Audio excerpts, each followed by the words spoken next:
আসসালামু আলাইকুম ভিউয়ার্স। আপনারা জানেন মৌলভীবাজার হচ্ছে চা বাগানের জন্য সারা বাংলাদেশের মধ্যে বিখ্যাত, যেখান থেকে আমরা সারা বাংলাদেশের চা প্রডিউস করি। সো আজ আমি আপনাদের নিয়ে এসেছি মৌলভীবাজার জেলার অন্যতম একটা সুন্দর চা বাগানে। এই চা বাগানের নাম হচ্ছে হামিদিয়া চা বাগান।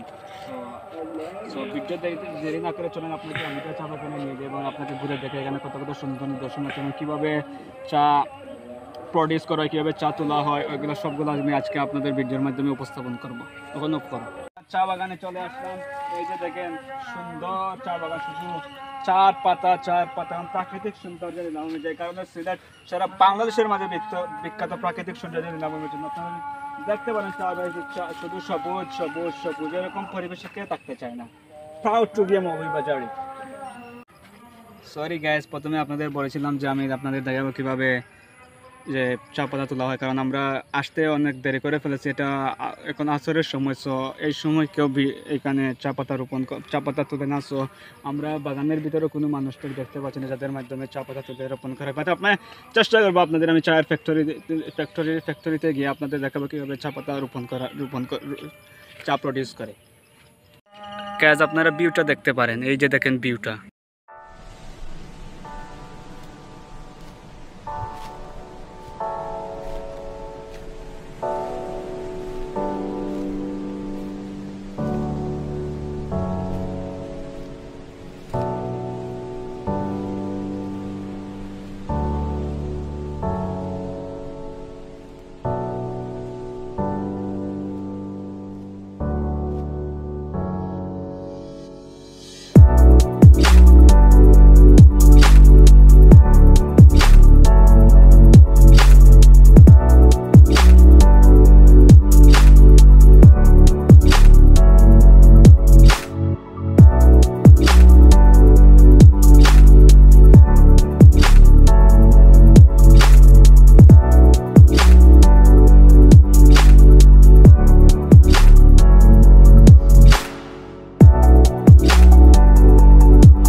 ফ্যাক্টরিতে এসেছিলাম, কিন্তু ফ্যাক্টরিতে এসে আমরা কর্তৃপক্ষের সাথে কথা বলে আমরা বুঝতে পারলাম যে এখানে ভিডিও করা নিষেধ। সো গ্যাস আমি আপনাদের জন্য 9 সেকেন্ডের একটা ক্লিপ রেখেছি, আপনার ভিডিও শেষে এই ক্লিপটা দেখতে পারবেন।